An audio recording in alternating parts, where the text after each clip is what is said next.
So there's a treasure chest worth about $2 million buried somewhere in the mountains, and about 300,000 people are about to try and find it.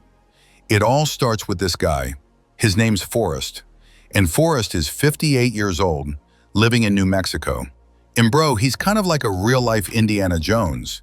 He finds and trades and sells precious artifacts from around the world. He actually runs a little art gallery in New Mexico. But one day in 1988, his whole life falls apart because he's diagnosed with terminal cancer, and the doctors tell him that he only has a 20% chance of living the next 3 years. And this really sucks for him. He doesn't know what he's going to do.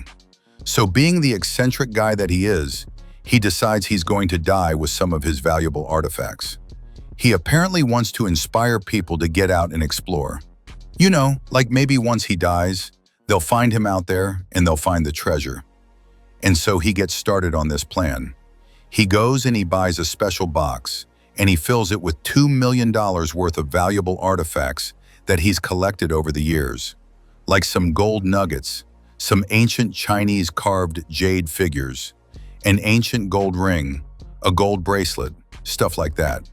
Then he maps it all out that he's going to take that box into the Rocky Mountains with him, and he'll find a nice place to lay down with it, and he'll basically just die with it, I guess. However, that doesn't actually happen because he ends up getting better and he beats the cancer. I guess it goes into remission, and he's so happy and he's so relieved that he can keep on living. And so fast forward to 2010, and Forrest is 80 years old now, and he's approaching what might be his final years again. And so he starts thinking about his old plan again to get people out exploring and living a life of adventure like he did. And so this time he decides to hide his treasure box with $2 million worth of artifacts in it somewhere in the Rocky Mountains. And he's going to turn it into an old-fashioned treasure hunt, thinking maybe this will inspire people to become, treasure hunters. So he hikes up into the mountains to the spot where he planned on dying all those years ago, and he buries the chest in a place that's in Yellowstone National Park. Then he writes and publishes his memoir called The Thrill of the Chase. And in it, he talks about his life, but it also includes hints and clues about where this treasure is throughout the whole book. Specifically, in a poem he wrote that he says will lead anyone to the treasure. So now, boom, the hunt is officially on. And pretty quickly, word of this treasure hunt starts to get around, and people are like, yo, there's $2 million treasure buried somewhere in the Rocky Mountains. And they all start looking for it. Tens of thousands of people start looking for it. They're all like picking up his memoir. They're combing through it looking for clues. They're analyzing the hell out of that poem that he wrote. And eventually, some of them even use like some kind of software to analyze Forrest's facial expression in TV interviews to maybe get some hints from that. And over the years, the amount of people who join this treasure hunt grows and grows.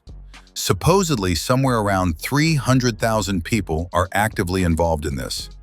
But still, no one has even come close to finding it.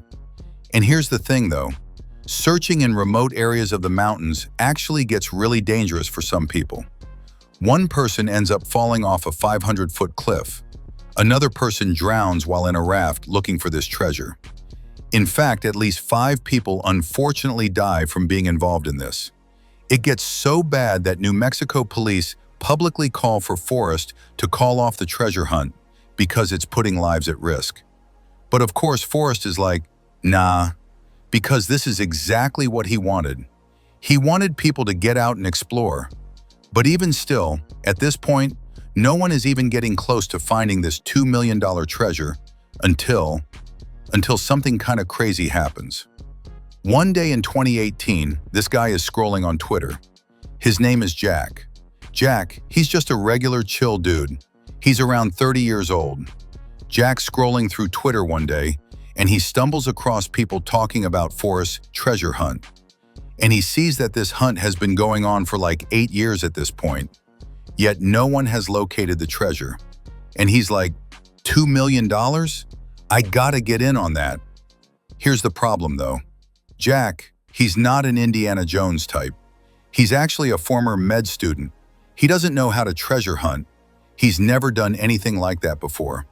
But he's a pretty smart guy, so he believes he has the ability to figure this out.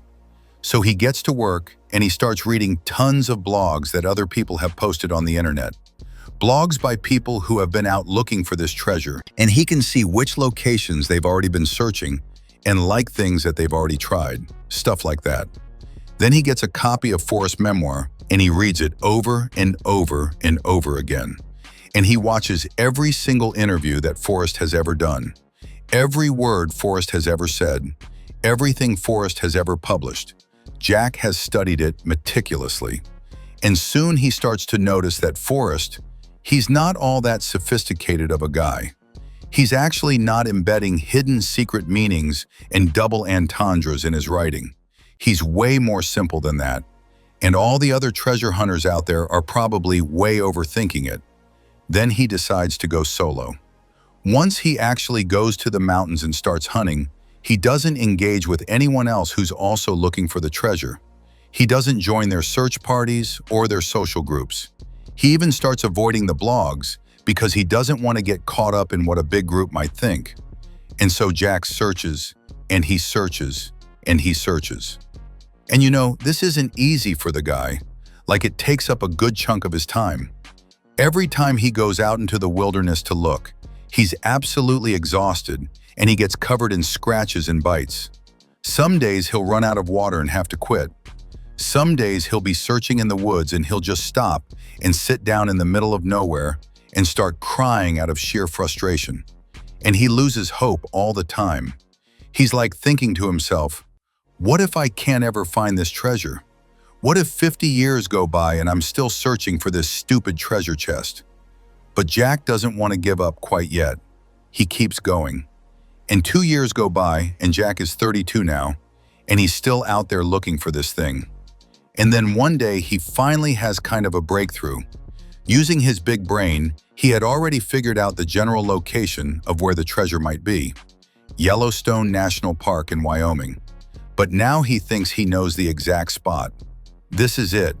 He says, this is the spot where Forrest wanted to die. And so after 25 days of looking for the treasure in that specific location, Jack finally finds it. Then he drives from Wyoming all the way down to Mexico where Forrest lives, and he lets Forrest know that he found the chest. And you know, Forrest is all happy, and so Forrest goes and he announces publicly that the chest has been found. And other people who have been looking for the treasure chest get super pissed, and they accuse Forrest of never really hiding the treasure in the first place, and this is an inside job. And they claim that no one really found the treasure. Forrest just wanted to end the hunt. And then, of course, people start filing lawsuits against him. He also, at one point, this poor guy is getting stalkers. He starts getting death threats.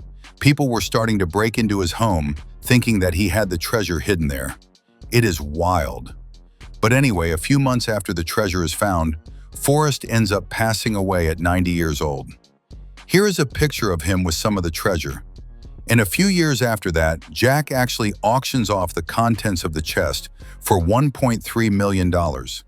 And here's what the treasure box looked like in real life. It's not really looking all that special, is it?